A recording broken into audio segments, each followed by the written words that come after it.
Hello, everyone, and welcome to a new episode of the Aspen Experience podcast. Today, we will be talking about tips and tricks for the visa interview. And with me today, we have the man with all the answers, Marius. Hello, Marius. How are you? Hi, Andrea. I'm good. Thank you for having me. I wouldn't say that I'm the man with all the answers, but I'll do my best. Well, thank you very much for joining me today. I know that a lot of people are very interested to know more about the visa process, so let's jump right into it. So, could you please tell us some more about your experience with the visa interview process? I had in total probably 8 US visas, 3 different types.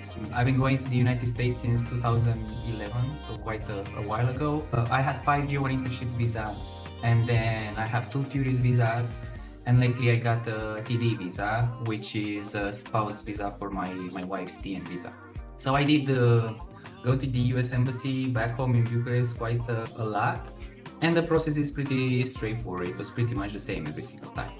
Wow, that's a lot of visits to the embassy. That's amazing. So, what key documents should the applicants always bring when they're going to the visa interview? It depends a little bit on the type of visa that you're applying for. Obviously, you need your passport with a standard photo on it. Requirements for the photo are posted on the embassy's website, and if you don't get the photo with you, they have a little machine over there so you can get that photo on the spot. You need a DS-160 form that is basically a request to have a visa interview with them. It's a pretty long form that you do it online, and the embassy website pretty much takes you through a lot of questions about your background, studies, family history going in US and traveling abroad, and so on. So you need to do that form, and at the end you print a confirmation code with the barcode on it, and you cannot enter the embassy without that. In order to get that, you need to pay the interview fee as well. So once you have that form, it means that you already paid the fee. And then it depends on the type of visa. For example, for the tourist visa, that's all you need, the passport and the DS-160. For student visa, you'll need student documents. For cultural exchange visas, you'll need the DS-2019 form, and so on. Okay, pretty straightforward, nothing too complicated. Thank you for answering that. But now I am very curious, and I'm pretty sure a lot of people watching this are curious to know what are some common questions that you get during the visa interview. I guess we'll talk specifically about the J1 visa. Regarding the documents for the J1 work and travel visa, you only need a DS-2019 form, and for the internship and training visa, you also need a training plan, the DS-7002 form. I'm mentioning this because the questions are related to that as well. So the interview is pretty quick. It usually lasts for anywhere between 2 to 5 minutes. It's very rare that it lasts more than that. They'll ask you what are the reasons you are applying for these visas. Where do you intend to go? The United States. What is it that you'll be doing there? If you're applying for a J1 internship and training visa, they might ask you for questions regarding your training plan. They can get into details about that. They can ask you, okay, walk me through the stages of your training plan, the rotational phases, and what is it that you will learn there. So it's important that they study the training plan very, very well as well. They might ask you, what do you plan to do when your internship is done? They're looking to see if you have connections and ties to your home country. So these kind of questions. Okay, perfect. So pretty straightforward, nothing too complicated. But I am very curious to know, like, how should applicants handle questions when they're asked about their financial situation or employment status? They might be asking questions like, who's paying for your program? Right, especially if you're applying for a tourist visa, they will ask that. But even for an internship visa, they can ask that. Your parents, since you're a student, your parents can pay for that. That's okay. And if you are currently employed in your home country, that shows that you have stronger ties to your home country, and that's a good sign. And you can say, I'm paying for my own program. That's not a problem. They don't usually get into a lot of specifics about your financial situation. It's very rare that they ask you for a bank statement to prove that you have money. If you know you're in a situation where in your specific country, proving that you have strong ties to your home country is important, then it might be helpful. If you do have money in your account, it might be helpful to come with a bank statement and show that. That proves that you don't have an intention to overstay the visa, right, and remain in the US to work there once your visa ends. So it's always a plus to show that you have strong ties to your home country. And strong ties can mean a good financial situation, can mean a job that you're currently doing, it can mean a job offer that you have for when your visa interview ends. Obviously, I'm not saying that you need to have a very strong financial situation in order to get a visa approved. That's not the case, but it definitely doesn't hurt. Well, When I'm thinking about the visa interview, it seems like a very nerve-wracking process, and I'm pretty sure it can be for a lot of people. So while you're being anxious, a lot of mistakes can happen. Could you please tell me some common mistakes people are making during the visa interview? One of the common mistakes is they don't really study their training plan and they don't really understand what is it that they will do there. Another common mistake is they focus on this is probably the biggest one, they focus on the work part of the program. And it's very important to understand that the J1 internship and training program is not a work program. It's a cultural exchange visa focused on career development and learning. And having in mind the purpose of the program helps you a lot. Participants should focus on showing the enthusiasm and the passion for discovering American culture and learning from the US industry and the hospitality industry specifically. When they show the US consul, when they talk about work, when they use this word work, I'm going there to work, or they, God forbid, say I'm going to US to make money, that shows the US consul that they are focused on making money, and that means they can present a significant risk of overstaying the visa. People can be nervous. That's totally normal. And I want to encourage everyone to understand this. I had, I think, 8 US visas. I was nervous every single time. Everyone is. And generally speaking, in life, you're nervous when you face a situation that's very important to you.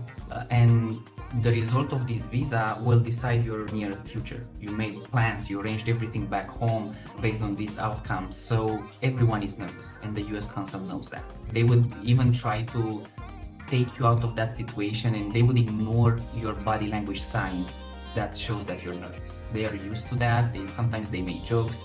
Sometimes they even speak in your own language, and they're trying to to make you less tense. Don't try not to be nervous, because you can't. Be okay with it, make peace with it, and go there and talk to them being nervous. I absolutely love that. That's amazing to hear that people are actually interacting with other people and they're not expected to be perfect. So they can be nervous and they can show their anxious side and nobody will judge them. That's awesome. But I know that you can say it's okay to be nervous and stuff like this, but people still want to be prepared for their visa interview. So how can an applicant prepare for the visa interview and take into the consideration also the way they present themselves? First of all, read all the instructions carefully and understand them, okay?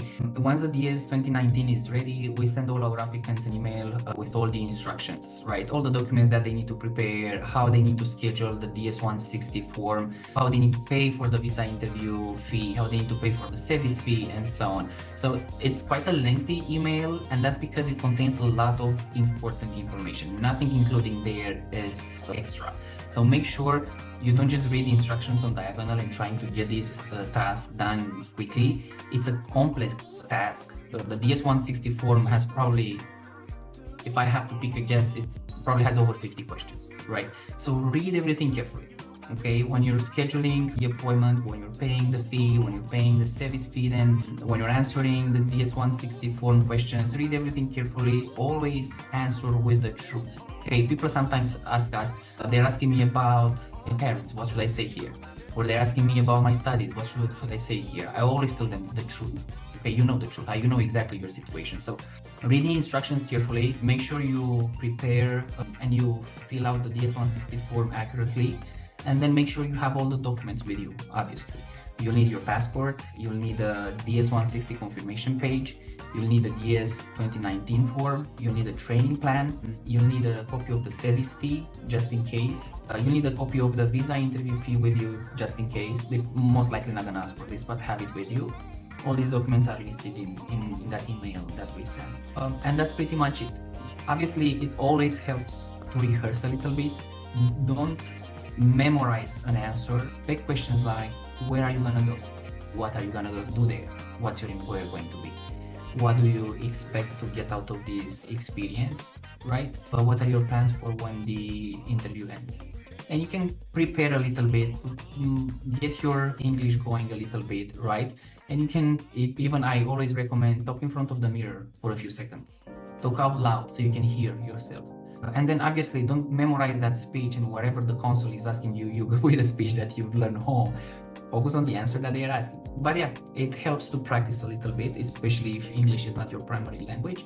It's always a good sign to dress up nicely. If you're not comfortable with it, you don't really have to put a three-piece suit and a tie or a bow tie or something like that. But it definitely helps if you're not showing up in flip-flops and shorts. So I do recommend you're presenting yourself as you would do for a job interview, right? You do want to show your best version. You do want to have a clean image. You want to be well-groomed. It helps if you put on a shirt at least, if not a suit. Image is important, it always is. So people can still practice and make themselves presentable, but whenever you're going to the visa interview, there's always a chance for a visa denial, and that can be very disheartening. What are some common reasons for the visa to get denied? The most common reason is Section 214B, which means the participant doesn't have ties strong enough to their home country. Rare when visas are declined. In our history, processing over 1,000 J1 visas to date, our visa denial rate is under 3%. So it's very rare, but it does happen every once in a while. And people get back to us and saying, hey, the consul said that I don't qualify for the visa. What happened? You always qualify for the visa if you get to the interview. The visa sponsor and us, we make sure you qualify, and you won't get your DS 2019 form if you don't. We vet all your studies, your work experience, and so on, and make sure you do qualify. There's a compliance officer authorized by the Department of State that works for the visa sponsor that does the final eligibility check. So there are multiple checks before you get in front of the US consul. But if the consul feels like you don't have ties strong enough to your home country, and if they feel you present a significant risk of overstaying the visa, then they might decline, okay? And there's nothing you can do about it. They are put in that position because they're best at what they do, and at the end of the day, it's their decision. This decision is also related to the visa overstay rates in every country. The Department of State keeps these statistics, and they look in every country how many people overstay the visa, and when a percentage goes above a certain threshold, obviously we don't have those numbers, candidates from that country in the future, they will have a harder time getting the visa approved. So that's why it's so important you respect the regulations, you respect the visa terms, and you go back home. You apply for the visa for the right reasons, right? Which is cultural exchange, career development, not working, and you respect the regulations and go back home once your program ends. If you don't, obviously you're gonna get yourself in trouble, but you're gonna get everyone from your country in the future in trouble too. Other less obvious reasons for getting your visa denied would be mentioning that you're going to the US to make money, or you're going there because you have a job. That means that you're not applying for the right reasons, and you're not going there for the spirit of the program, or not really understanding your training plan. Again, the training plan is a document that has 15 or 20 pages. It goes in a lot of details about all your phases, what are your supervisors, learn from all of this, what are the cultural exchange activities, and so on.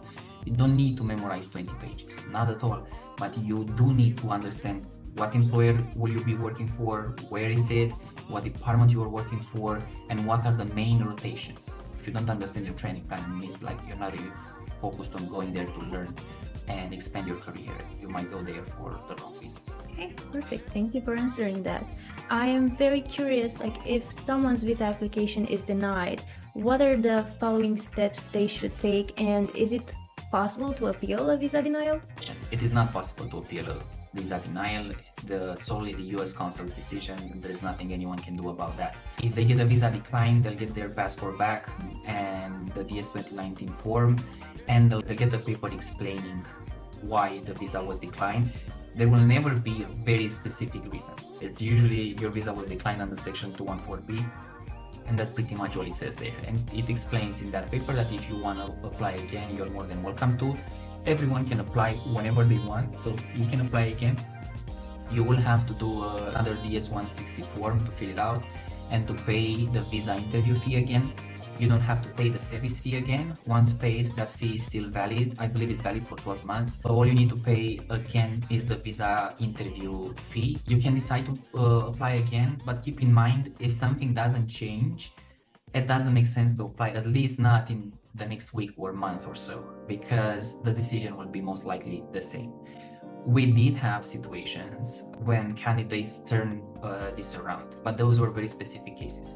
For example, if you really want to apply again, we recommend you wait a couple of months, 2-3 months at least.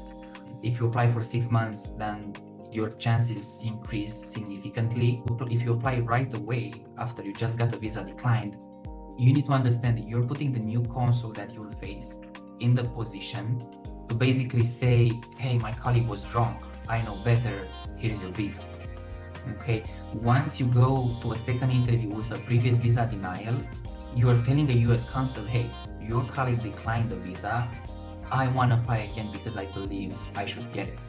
And when you go again, you need to have a strong argument. Why is it you feel you should get it?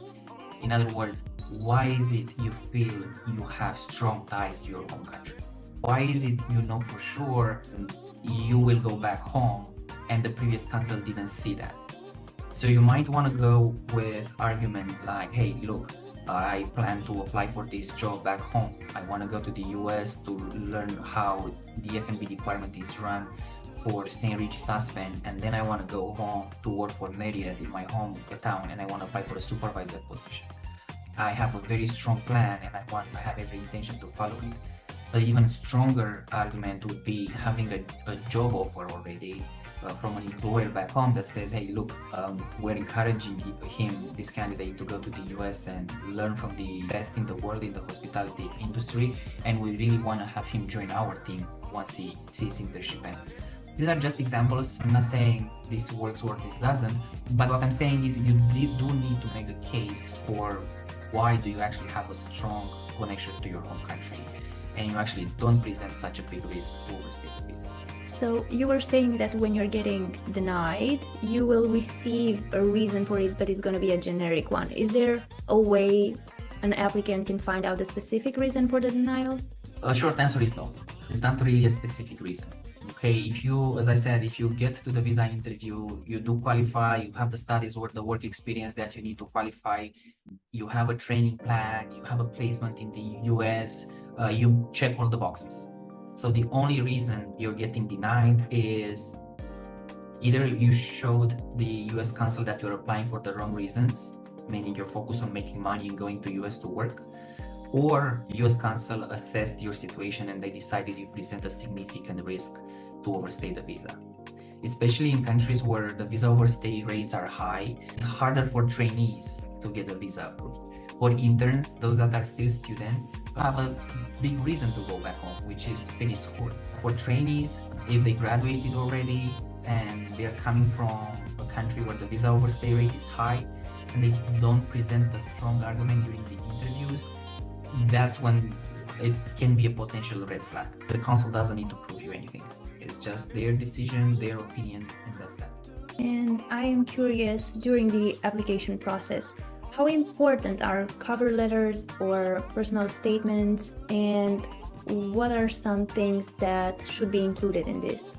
As I mentioned earlier, the interview is very, very short. Okay, a US consul probably goes through 30, 40, 50 applications in a day. Okay, so they need to have interview after interview after interview after interview. So you're not gonna have time. Cover letters, very rarely. Okay, they're not gonna take the time to read a cover letter or a resume or something like that. Or personal statements, same. Okay, so if they believe you don't have strong ties to your home country and you have evidence, documentation to prove that you do, then that's important. Bring it with you, they'll take the time to read it. Other than that, is not a job interview. Okay. Okay, good. And what are some strategies the applicants can use to strengthen their visa application, especially if these applicants have been denied previously?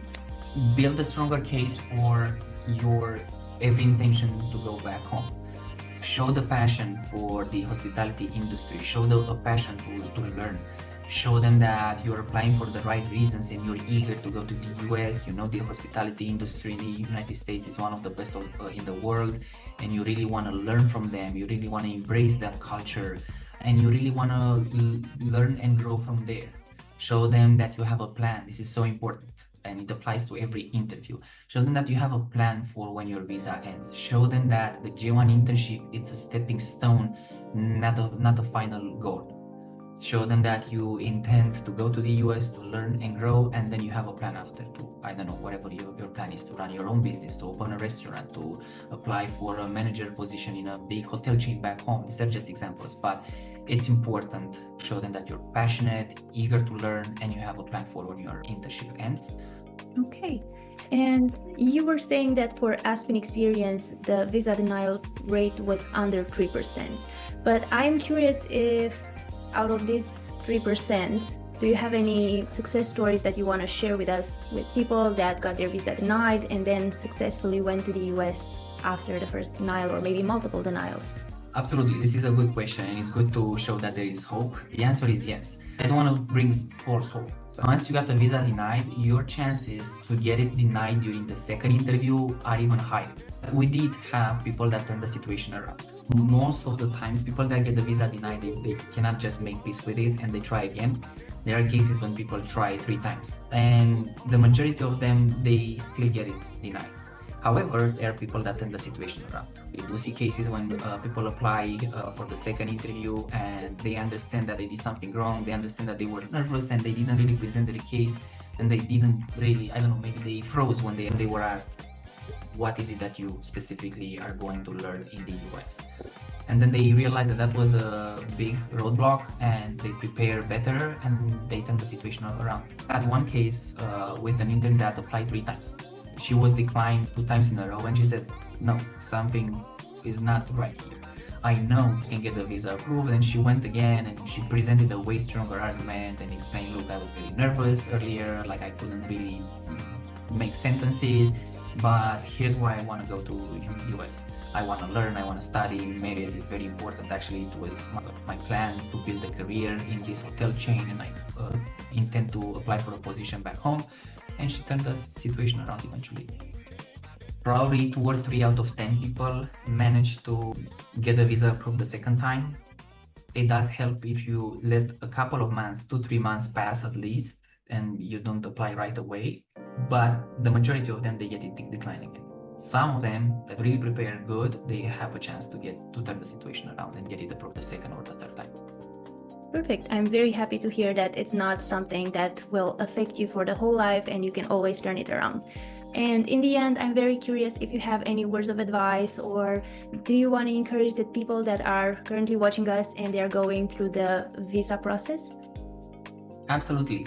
We're just going to sum everything up. First of all, read the instructions very, very carefully. Okay, watch this podcast. I pretty much covered all the advice that we have to give to our interns. Make sure you answer the questions in the DS-160 form accurately and honestly. Never lie about anything. Make sure you're applying for the right reasons. Make sure you understand this is not a working program and you're not going to US to work. You will be having a full-time paid job, so you will be working. But the purpose of the program, again, is cultural exchange and career development and learning. Make sure you show passion and enthusiasm for the hospitality industry, and make sure that you show that you have a plan for when your internship ends. Make sure you show that you have every intention to respect the visa regulations and go back home once your visa ends. And other than that, be okay with being nervous. Everybody is, and I'm speaking from my own experience. I was nervous every single time. It does help to show up in a professional, well-groomed manner. Perfect. Thank you very much. Well, there we have it, guys. These are the advices from Aspen Experience team to you so you can prepare for your visa interview. Once again, thank you very much, Marius, for jumping on this podcast episode and helping us. And don't forget to follow our Instagram, Facebook, TikTok accounts that are linked on this profile. And I'll be seeing you all on the next episode. Bye-bye.